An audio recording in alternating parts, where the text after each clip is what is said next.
I guess for both of you guys, I know it was kind of an interesting travel day yesterday, but have you been able to kind of enjoy the sights and surroundings? And then how do you maybe balance that? Because obviously it's also a business trip here. Yeah. Had a couple issues with the plane, but I did get some good sleep, and that's a good thing. Yeah. Um, like you said, it's for business. We're here for business, and we're looking forward to playing Stanford. That's why we're here. So we're looking forward to that game tomorrow.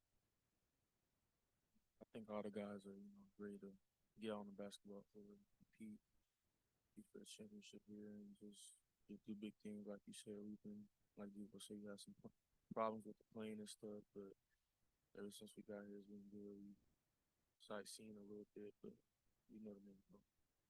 And then for Devo, last year you guys had the foreign tour and you had the exhibition at Texas. And Musk kind of talked about how those trips like that really bring the team together. I guess how important is that in this standing? Especially maybe coming off of a home loss like you did last week. Oh yeah, for sure. Yeah, these type of trips helps us off the court, and that's what we really need. And so I think us being here together and us being able to walk around with each other, and like T Mark said, see some things that we don't see back in Arkansas. It's nice, and so yeah, it's fun with this team. It's going to get closer and closer as days go and as the year goes on.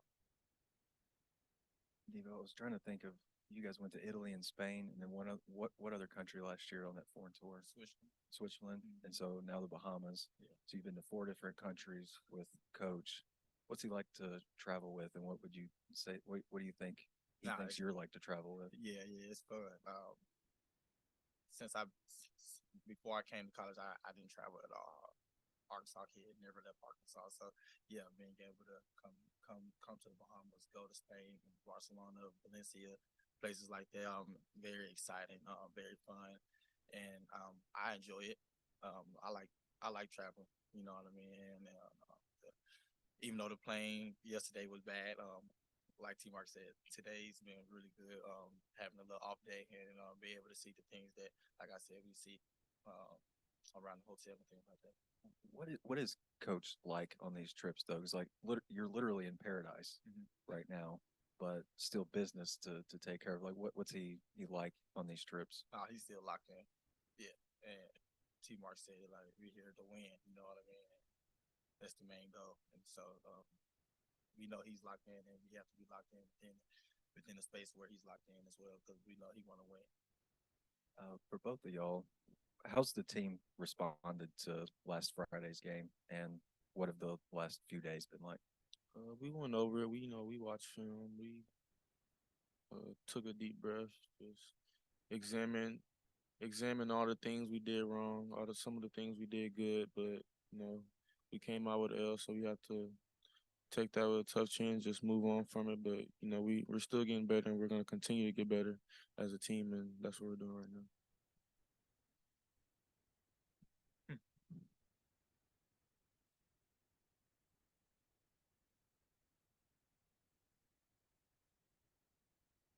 Yeah.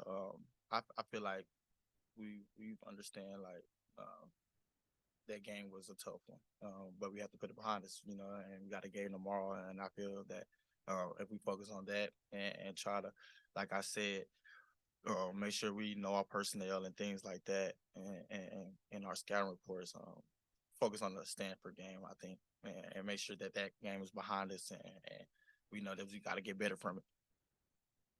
And Coach, we already asked the guys about this, but I know it was an interesting travel day for you guys yesterday. You usually like to really kind of take in the sights when you come to places like this. Have you been able to do that? And then what's maybe the balance between that and taking care of three games in 3 days? Yeah, I think if we would have gotten here on time and played better in our last game, we because historically we've done a good job of getting out wherever we are. We had a we were going to go swim with the pigs, but that got canceled when we lost the game. And then you throw in the 6.5 hour delay. Really screwed up our prep yesterday because if we would have known we were leaving at 4 o'clock, we could have had a real solid practice yesterday. But from 8 on, we thought we were leaving every 40 minutes. So it is what it is. You know, we're here. We're loved being here, and awesome tournament. The field's so strong. For everybody to be in one hotel is really cool. To be able to walk to practice and not have to drive or sit in the traffic. It's one of the premier events in the country, and you know, we got in a little bit later than we would have liked because we were so excited to get here. But you know, we've had a good day. Got to go have a good practice, have a nice event tonight, and then get ready to play the game tomorrow. How often have you crossed paths with Coach Has at Stanford in the past, and just maybe, you know, what have you seen with what he's done from the program from afar? Tremendous respect for what he's done.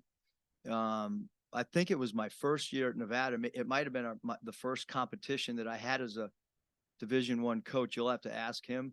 But they beat us pretty good in a closed door scrimmage, and I've never done a closed door scrimmage since. So he made a big enough impression in the closed door scrimmage that I've said I'm done with these. I didn't think it did much for us. It hurt our confidence probably. To be quite honest, I was first time college head coach, and I brought Nevada over the hill to Palo Alto, and took about a 3.5 hour bus ride, and the bus ride home seemed about 15 hours. And then we went to St. Mary's in a regular season game and got pounded there, but then figured out a way to win 26 games or whatever we did. And I thought that, you know, in looking back, that game probably helped us because his teams they really execute. They do a great job of knowing when to slip screens. You know, they do a great job in their pin down DHO game now. Have a lot of shooters, have experience on their roster, have some all league guys that are either former all league guys or will be all league guys. And then the improvement, you know, the player development that they do there. I mean, you can see it number 42, you know, with their center, how much he's improved. And that only happens through a player's individual work ethic, and then through coaching staffs being devoted to work guys out. And then their staff's pretty unique. Brandon Dunson, you know, worked with us at Nevada, and Sam Little worked at Arkansas with us and is now their video guy. And Rob Eson is one of probably Gus Arginal's best friend. So there's a lot of connections. And then obviously Jared playing at South Lake Tahoe is the same place Chris Grant, former Cavs GM, played at. And so there's a lot of connections. Coach, I asked Devo about this earlier. You guys now have traveled to 4 different countries together on various trips and stuff. What's Devo like to travel with, and what has it been like to just watch him grow over the years and travel with him and all that stuff? I mean, you know, I think that you know, as a coach, you know, you want to have a relationship that, like, you guys are kind of like you can read each other before stuff happens. You know, so I think through all the experiences together, I mean, I, you know him like a son. I mean, I said it last year in the tournament. You know, he's close with my wife. He's close with you know, like there's a relationship. It's not just Devo and I, it's Devo and Anthony Ruda and Devo and Coach. Like there's a lot of really cool things that happen. I mean, it's just, you know, it's really unique for somebody to play at one place in today's college landscape and not, you know, leave either early for pros or leave to transfer. It just doesn't happen often. And he and I, quite frankly, I don't know if we've ever had a conversation about him leaving other than, you know, discussions about, you know, testing the waters. I mean, he's never come to me about transferring or looking somewhere else, or, I mean, he's just, you know, wants to be a Razorback, and certainly, obviously, everybody wants to play at the next level, but we've never had one staff meeting for 1 second wondering, you know, is Devo committed to, you know, and I think that there's a lot of trust, you know, because for these guys, it's hard for them to trust a coach sometimes, you know, and where you really, I don't mean just like, hey, I'm playing hard for the guy, but really trust.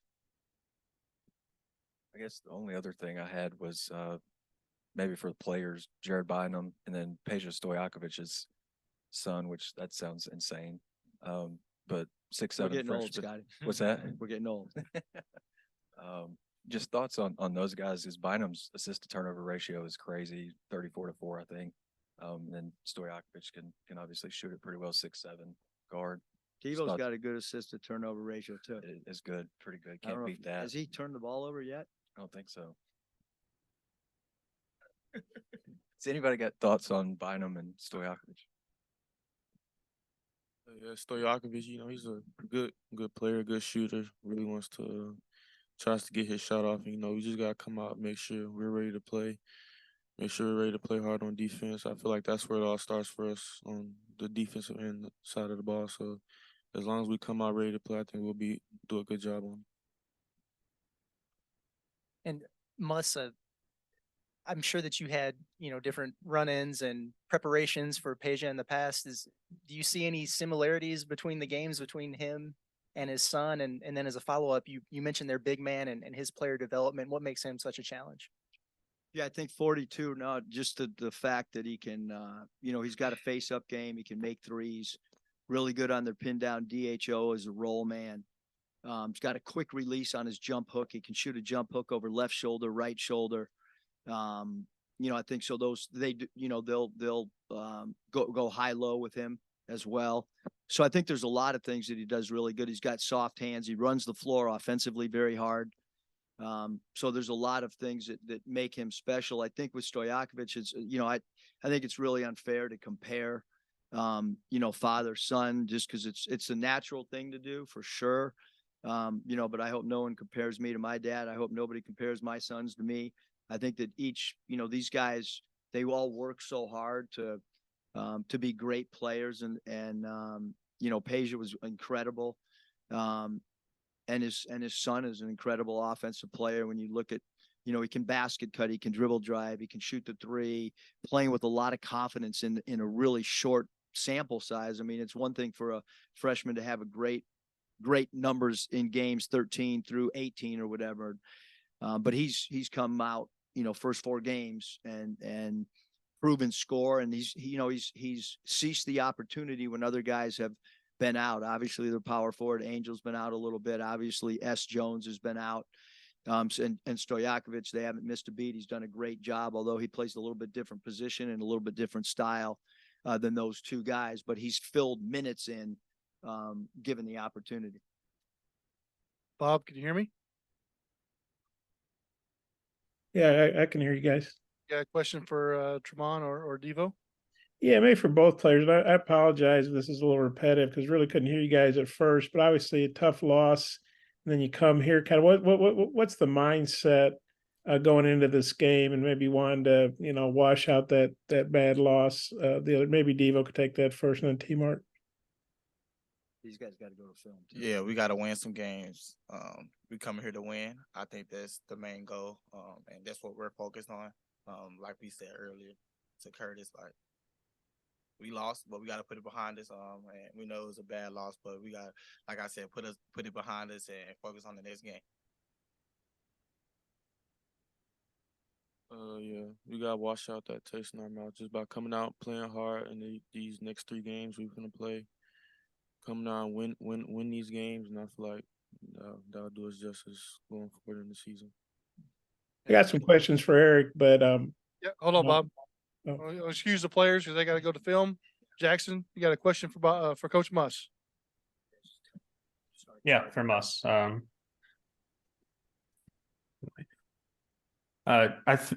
Is it good to go now? Yes. Eric, yeah, I think I have this stat right. I think of the last 9 national champions, they've combined to lose just 1 Thanksgiving week game. What is it about these kind of like these feast week tournaments that they're a good kind of indicator of what can happen in March and April?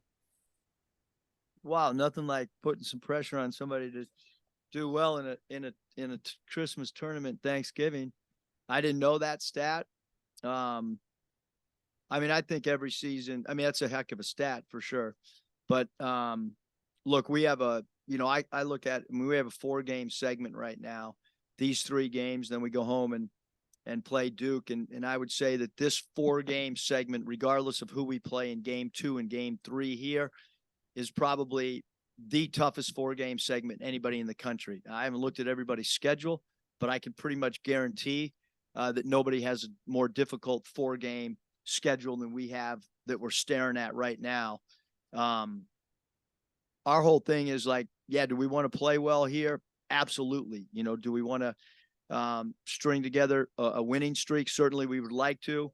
But I'm never going to lose the philosophy of every single day trying to figure out A, how to just put ourselves in a position to make an NCAA tournament, and then B, how are we the right mindset physically, mentally going into March.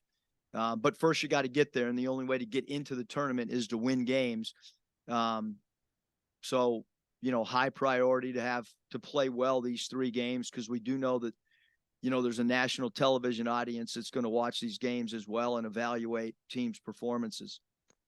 Thank you, Coach. Appreciate your time. I got one other thing. I want to get this in. Go ahead. Okay. My mom wanted me to get it in. So the Bahamas, all right, is kind of special to our family, because Pete Gilcutt was recruited out of the Bahamas to play at Minnesota, then Michael Thompson and Osborne Lockhart. And so to me, it's kind of a special thing to be here, knowing that, you know, 3 of the first players that my dad ever recruited in college all came from Bahamas. So I'll leave it at that. They're all 3 really good too. And my son didn't believe me. Look up Pete Gilcutt.